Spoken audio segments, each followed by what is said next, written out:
Welcome back to the Coins Information HD. Have you ever looked at an ordinary nickel and wondered if it could be worth thousands of dollars? In this video, we're going to explore one such fascinating case, the 1982 P. Jefferson nickel. While at first glance it may look like just another 5-cent coin, there's a lot more beneath the surface.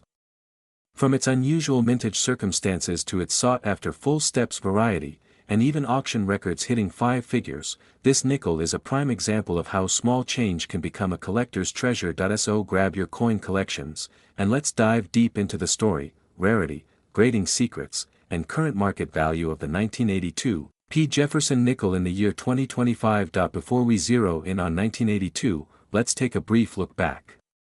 The Jefferson nickel was introduced in 1938, replacing the Buffalo nickel. The design was created by Felix Schlag and features a left-facing portrait of Thomas Jefferson on the obverse, with his Monticello estate on the reverse. Since its debut, the Jefferson nickel has undergone various minor changes, both in design detail and composition, but its core elements have remained largely consistent. For decades, the Jefferson nickel served as one of the most circulated denominations in the United States, used in everyday transactions by millions. But some years within the series stand out, and 1982 is one of them, not because of a major design change or a new composition, but because of its place in numismatic history. The year 1982 marked an important shift in how coins were minted in the United States. While the P. mint mark for Philadelphia had been introduced on other denominations previously, the Jefferson nickel only began to show the P. mark starting in 1980. By 1982, it was only the third year this mint mark had appeared on the nickel. The 1982 P. Jefferson nickel was minted at the Philadelphia Mint, and an estimated 292 million coins were struck. That number might sound large, and indeed, it is, but quantity alone doesn't tell the full story. This year's production had unique challenges and circumstances that affect how these coins are viewed by collectors today. One of the most significant aspects of 1982 and 1983 U.S. coinage is that the United States Mint did not produce official mint sets for those years.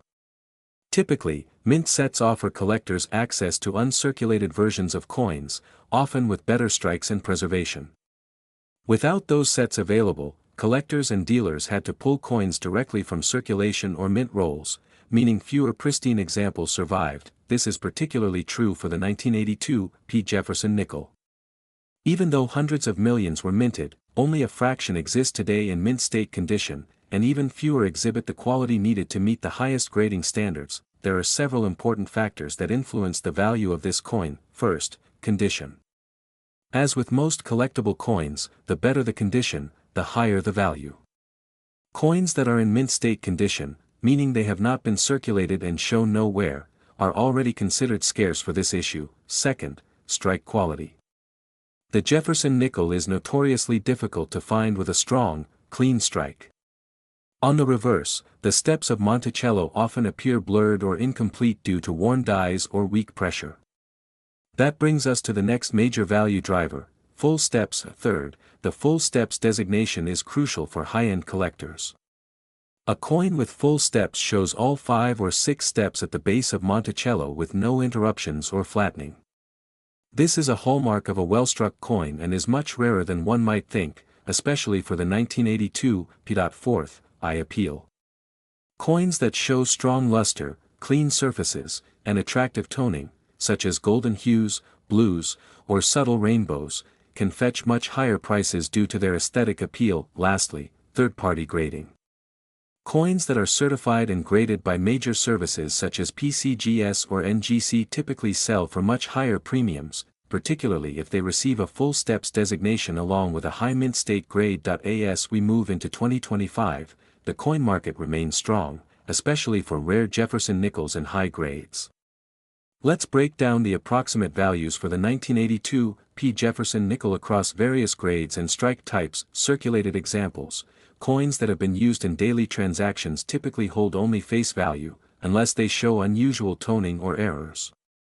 Even in XF or AU condition, these generally sell for between $1 and $2. Mint state non-full steps coins, in lower mint state grades such as MS 60 to MS 63, values range from $3 to $30.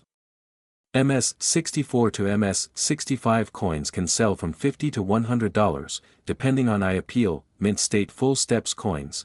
This is where the value begins to rise significantly. A certified MS-65 full steps 1982 P. Jefferson nickel can easily bring in $90 to $150. At MS-66, prices climb higher, often between $300 and $600. Top-graded examples in MS-67 full steps are extremely rare and have sold for thousands of dollars. Some examples with exceptional toning or pedigree have brought over $10,000 at major coin auctions, while the standard 1982 P. Jefferson nickel already offers enough to excite collectors. Error coins and die varieties add another layer of intrigue. Some collectors have identified off-center strikes, broad strikes, die clashes, and even double dies within this mintage. These coins, when certified, can sell for premiums depending on the severity and uniqueness of the error. A dramatic off-center strike in mint state condition can easily bring hundreds of dollars, while a double die reverse with strong separation could fetch even more. Collectors should also look for repunched mint marks and any signs of die deterioration or unusual die states that might produce dramatic visual differences. For those new to collecting Jefferson nickels, identifying a full step specimen can seem tricky. On the reverse of the coin, look at the base of Monticello. Count the horizontal lines that form the staircase. A full steps nickel will clearly show 5 or 6 uninterrupted lines from left to right. Any wear, bridging, or softness can disqualify the coin from receiving the full steps designation. Using a 5x or 10x magnifying glass and checking under good lighting is essential. If you believe you have a candidate, consider sending it to a professional grading company for evaluation. A small investment in certification could result in a significant return, especially if the coin grades high. The 1982 P. Jefferson nickel is a fascinating example of how context, condition, and rarity can turn an everyday coin into a valuable collectible.